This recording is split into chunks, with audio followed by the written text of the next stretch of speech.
Hey team, so on this Coach's Corner, we're going to talk about tempo, and it's a bit of a follow-on from the progressive overload Coach's Corner we've done previously. So what is tempo? Tempo is the timing of each part of our rep. So in a movement, we have the first part, which is the eccentric, and that's the lengthening of the muscle. So if I was in a bicep curl position, if I extend the arm, that's the lengthening section.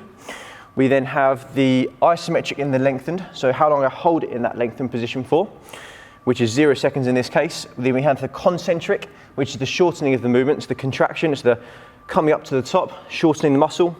And then we have the isometric shortened position, so how long I hold it in that position for. Okay, so we're gonna go to a demonstration with James. So although the tempo is written as a 3-0-1-0 and it starts in the eccentric, not all movements start like this. So for example, in the pull-up, from a dead hang position, we're then going to start concentrically. So we're going to start on the third number, and that's for 1 second. So James is going to do a pull for 1 second. He's then going to pause for 0. He's going to go down for 3, 2, 1, pause for 0, and then back into the movement again. And you're going to follow that tempo. So you just have to be mindful that some exercises don't always start in the order that's prescribed. So how do we program it? So often you may see on some of our programs, we use the 3-0-1-0 or 2-0-1-0, whatever it is. So they all mean a certain thing, and we kind of program it where it's something that's going to progress you without having to increase the weight necessarily. So you can do it over time. So as an example, in the first week, we could do a very short tempo of 2-0-1-0. So 2 seconds down, 0 pause, 1 second up, 0 pause.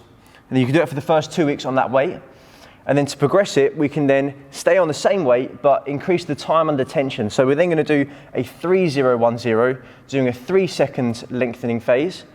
And then do that for 2 weeks. We then may move on for the weeks 5 to 6 and do a 4 second lengthening phase.